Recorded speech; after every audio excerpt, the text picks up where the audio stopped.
And I'm just slowly waiting a little bit.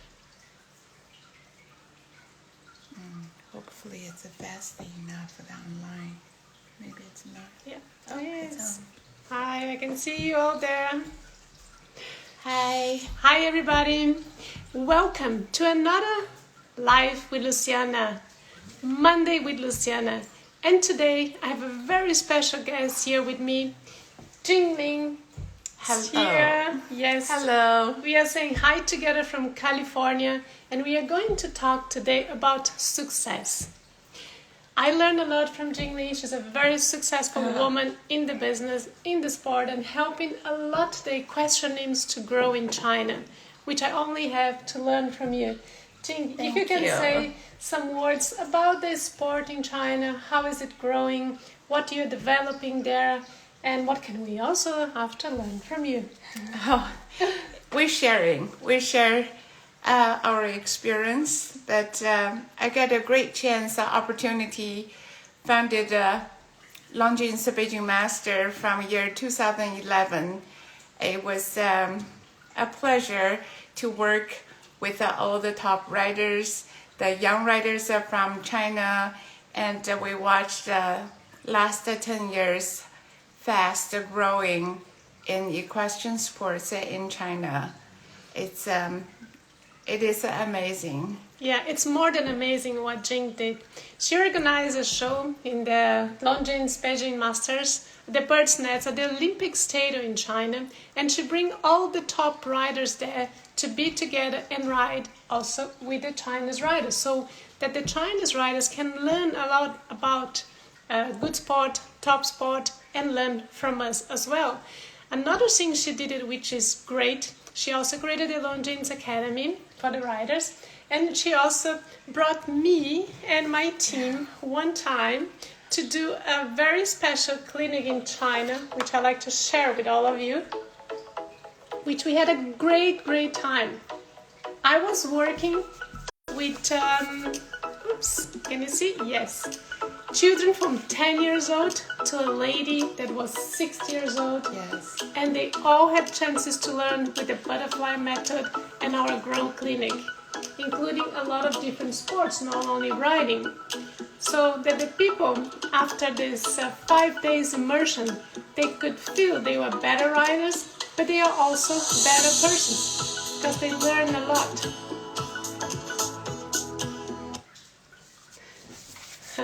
So there was a really great experience with I really share with Jing and her daughter Mei Mei as well, which is also a successful rider in China. And I think she has some good goals this year with Asian, I would say, games. Do you have this year? What are the goals for the Chinese sport or the equestrian teams this year for you?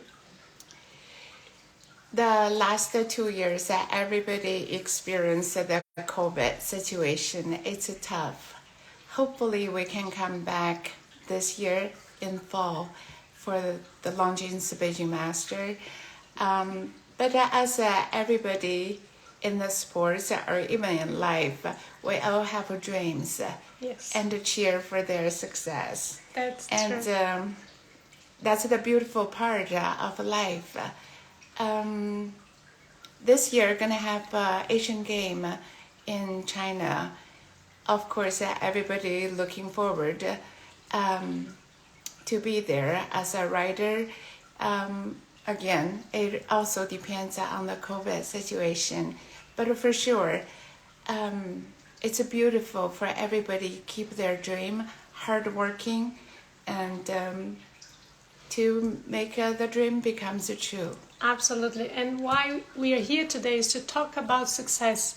And there is no success without dreams, right? Of course. We have to dream, we have to plan our dreams. Also, we should dream with discipline and then plan, make goals, and go for that.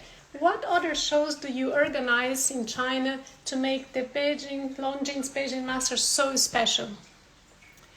We're also doing national shows in China. This year, actually, we planned to do 6 to 8 national shows to get qualified to get into Bird's Nest for the Longines Beijing Master. because really we have a limited horses entries into the national stadium. But national shows also help the sports, help the local riders growing. Absolutely. And they have a dream to get into bird's nest for the to get chance to ride with the best, the top riders. It's just helping the sports develop faster and in the right way. Exactly. Really, very, very good. And I think for the people to understand the Longines Beijing Masters, it's so special because it's in the bird nets, which is the Olympic Stadium. So everyone wants to be there, but you can imagine that the place is not so big. You cannot put so many horses. So Jing Li organized some shows, some national shows, to qualify the people to ride at the bird nets. So that is very interesting because it's also a goal for them, a dream for them to be there and to be successful. So we can say when you wanted to be successful, you have to dream, then plan for it. Like my dream was to ride at the Hong Kong Olympic Games, and which was also organized from China in Hong Kong at that time because of the quarantine. And I can tell an interesting story about that. My dream as a rider has been always to ride at the Olympic Games. And because I'm riding for Europe, an European country, so I'm Portuguese, we never had the opportunity to have a team in Hong Kong. So I had to qualify individually. And the qualification for the individual riders, for example, for Olympic Games, are very, very hard. We need to qualify to the ranking throughout the whole year. So the beginning of the year, 1 year time to get the qualification for the Olympics. At that time, I was 12th in the ranking list. 12, 1, 2, 12th in the ranking list. And I could not go to Hong Kong. I was like so frustrated when I saw riders there from other countries. They would not be even 1,000 in the ranking list and they were riding there. And I was 12. So I went even to Hong Kong at that year as a trainer for another country because I couldn't go as a rider. So what I'm saying is dreams are part of our success. So I would like to ask Jing one more question about the business side and the successful side, or the equestrianism in the whole world. What is for you, how do you see equestrianism as a business? Is a business in China, is a business all around the world? Because we see so many things happening with horses, selling, auctions in China is growing even more and more. Is that a good, as a part of business as well? Yes, of course. Actually, it's a huge business chain in the equestrian sports. It's a very new sport in China as a equestrian. It's not just a riding. It's a lot of supporting, like the vet, doctors, the blacksmith, even the equipment, different kind of the market. It's huge in Europe. Fashion, Cavalleria Toscana, which we work together with. City, yes, exactly. Cavalleria Toscana, even the saddles. Everything is new for the market. But last 5-10 years, it's developing very fast. A lot of local manufacturers starting the business, but still far behind, I would say. But it's growing fast. Market growing fast, and people learning. Also, for this sports, very important thing is we learn from the horses. This is the only sports you're dealing with another brain. Yes. And they know you, like we think we know them. Yeah. But communication with your horses as a partner, patient, love, caring, and to be tough together to go to the competition. So a lot of inside out communication is there. Absolutely. And I also another thing that for me is really important, that's why I developed all my grow clinics, which I call now the butterfly clinics, is why the butterfly method is so important to make a rider a better rider and also a better person. Because as Jingli just said now, it's the relationship between rider and horse that it's unique. It's unique. We learn so much from the horses. So maybe two last questions for you. How do you think that the butterfly method could help the riders in China and all over the road? Just because what you're saying now is this connection with the horse and the rider is so special.